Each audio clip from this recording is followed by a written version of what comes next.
नमस्ते। मैं आज एक ऐसी स्टोरी सुनाऊंगी जो किसी के साथ घट चुका है। मेरी एक बचपन की सहेली है जो फ़िलहाल अभी कोलकाता के टालीगंज में रहती है। तो उसने मुझे एक दिन फ़ोन करके बोला कि मैं तुझसे बात करना चाहती हूँ। और बहुत उसका जो वॉइस था वो बहुत डरा डरा सा था। तो मैं बोली हाँ आ जा, तू सैटरडे या संडे आ जा। तो वो बोली कि हाँ मैं फिर इसी वीक्स सैटरडे तेरे घर आती हूँ। तो वो सैटरडे आई अपने दोनों बच्चों के साथ। वो बोली बहुत टेंस्ड थी। तो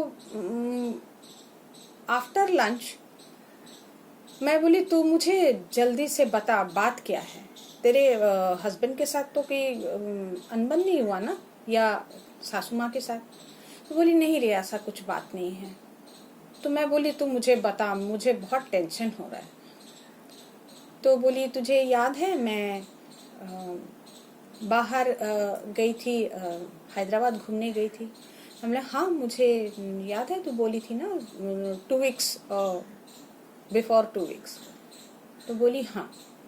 तो मैं बोली तो बोली मैं होटल में, उसके हस्बैंड का उस दिन मीटिंग था, इसी वजह से दोनों बच्चों के साथ गई थी। तो बोले हस्बैंड तो मीटिंग में चले गए और दोनों बच्चे सो रहे थे। खाना भी उन्होंने सबने खा लिया था। एक्चुअली ब्रंच कर लिया था, मतलब सुबह ही कर लिया था नाश्ते के साथ लंच। तो बोली मैं सो गई थी, अचानक से पता नहीं मुझे, मैं सपना देख रही थी या मैं जगी हुई थी, वो मुझे याद नहीं है। पर मुझे इतना याद है कि समवन केम और मेरे पैर के पास आके वो मुझे, मेरे पैर को हिला रही है और मुझे बोल रही है कि मुझे बेटा मुझे मुक्ति दिला दो, बेटा मुझे मुक्ति दिला दो। तो बोली मेरा नींद अचानक से खुल गया। तो देखी कोई नहीं था, बच्चे सो रहे थे बगल में। तो बोली मैं बहुत डर गई। फिर वो तो बच्चे, छोटे बच्चे, उसे क्या बोलेगी, वो जगी रही। फिर उसके हस्बैंड आए और हस्बैंड से भी कुछ नहीं बोले, क्योंकि इतना वो टायर्ड होके आए थे, इतना बहुत लेंदी मीटिंग था। तो वो कुछ उस दिन तो कुछ नहीं बोले। दूसरे दिन भी उन लोगों का हैदराबाद से घूमने का प्लान था, साइड सीन जो होता है। तो वहाँ उस होटल को वो छोड़ दी। फिर उन लोग उस जहाँ उन लोग जाना था, उन लोगों को साइड सीइंग में वहाँ गए। वहाँ एक होटल लिए थे, वहाँ भी उन लोग साइड सीइंग देख के रात को वहाँ रहना था। फिर वापस हैदराबाद आके फिर कोलकाता का फ्लाइट पकड़ना था। तो उस होटल में भी लोग रात को जब सो रहे थे तो वही फिगर आके उसे बोलने लगे बेटा मुझे मुक्ति दिला दो। तो वो बहुत डर गई, इतना डर गई कि वो चिल्ला के बैठ गई बिस्तर पे। तो उसके हस्बैंड जाग गए, उसके दोनों बच्चे जाग गए। तो वो बोली नहीं नहीं कुछ नहीं हुआ, मैं एक बुरा सपना देख रही थी। तो उसके हस्बैंड थोड़ा सा डांटे कि अरे बच्चे लोग डर जाएंगे, इतना क्या चिल्लाना, मैं हूं बगल में, सो जा। वो सो गई, पर वो उसको नींद नहीं आया, वो जागी थी। तो वो, उसको लगा कि कोई उस रूम में है और उसे रिक्वेस्ट कर रहा है, बार बार कर रही है कि मुझे यहाँ से निकलना है, मुझे मुक्ति दिला दो, मुझे मुक्ति नहीं मिल रही है। और वो ये देखते देखते वो, उसका कब नींद आ गया, वो सो गई। और फिर वो देखी कि वो दो बच्चे, छोटे छोटे बच्चे, 4, 2, 3 और, यानी टोटल 5 जन 5-6 बोली कि उसे सेम वही बात दोहरा रहे हैं कि मुझे, हम लोगों को मुक्ति दिला दो, मुझे मुक्ति दिला दो। तो वो दूसरे दिन वो कुछ बोली नहीं हस्बैंड से। एक तो कोलकाता से हैदराबाद बहुत दूर है, वहाँ थी हस्बैंड का एक वर्क प्रेशर है, एक मीटिंग बहुत लेंदी था, उसका प्रेशर था, प्रोजेक्ट बनाना था उनको, तो एक था दिमाग में चल रहा था। तो इसीलिए वो हस्बैंड से भी कुछ नहीं बोली कि शायद ये मेरा भ्रम है या फिर कुछ और होगा, मैं जाती हूँ वापस कोलकाता, तो फिर देखती हूँ।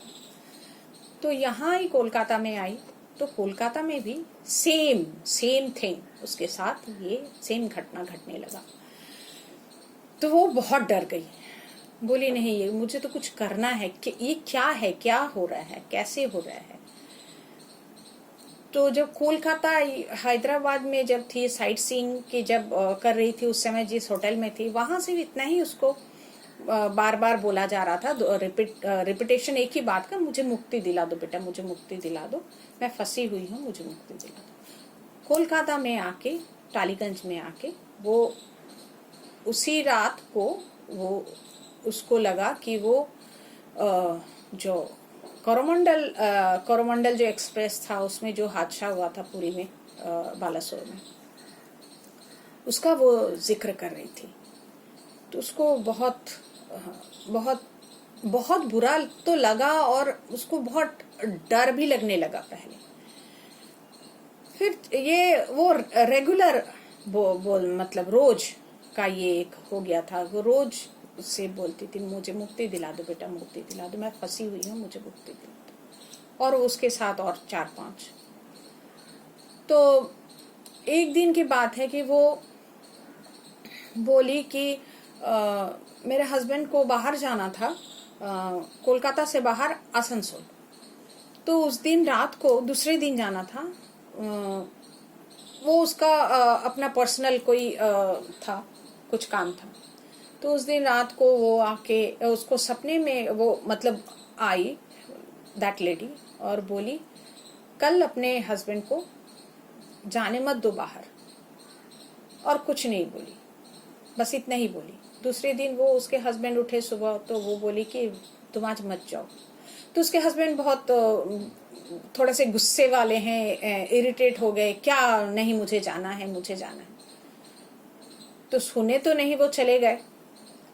पर मतलब यहाँ शक्तिगढ़ बोल के एक जगह है, वहाँ पहुंचे तो उन लोगों का बस का जो टायर था वो पंक्चर हो गया था। तो लोग बस से सब निकल गए कि वेट कर रहे थे कि कब ठीक होगा। पीछे से आके एक ट्रॉलर मतलब बस को धक्का मार दिया। डैमेज बहुत हुआ। वो उसके हस्बैंड जिस सीट पे बैठे थे वो सीट तो स्मैश हो गया। तब उसको उसके हस्बैंड को एहसास हुआ कि उसकी जो बीवी बोल रही थी वो एकदम इसके पीछे जरूर कुछ है। वो घर वापस आए, रात हो गया। उस दिन कुछ नहीं बोले, दूसरे दिन ऑफिस नहीं गए, ऑफिस ऑफ ले लिए, छुट्टी ले लिए। फिर वो अपने वाइफ से बोले कि क्या बात है, तुम ऐसे अचानक से इस तरह से क्यों बोलने लगी। तो वो पूरे घटना को हैदराबाद से लेकर टालीगंज तक ये जो डिस्टेंस था ये पूरा वो अपने हस्बैंड को बोली। तो उसके हस्बैंड उसको सजेस्ट किए कि क्या करना है, मुझे तो कुछ समझ में नहीं आ रहा है। तो वो मुझे मेरे घर में आके बोली कि हम लोग को क्या करना चाहिए। मैं बोली किसी पुरोहित के पास जाओ, जाके उनसे बोलो कि ये पूरा प्रोसेस जो है वो करवा देने के लिए। तो बोले हाँ। मैं बोली कि मेरे पहचान का एक पुरोहित है। तो वो पुरोहित से बात करके जो गंगा का घाट है वहाँ जाके पूरा जो विधि होता है आफ्टर डेथ, हिंदू में जो विधि होता है वो करवाया गया। उसके बाद जस्ट यू कांट बिलीव, उसके बाद कृष्णा मुझे बोली कि पता है मैं अब वो सपना नहीं देखती हूँ। तो आप लोग प्लीज ये कमेंट में बोलिए कि ये जो हम लोग बोलते हैं ये सच है, एकदम 100% सच है। अगर आप मानिए तो, और ना मानिए तो, पत्थर भी भगवान है अगर मानते हैं, ना मानते हैं तो वो भी भगवान नहीं है। अगर अच्छा लगा होगा तो प्लीज़ शेयर कीजिए और कमेंट कीजिए। Thank you so much.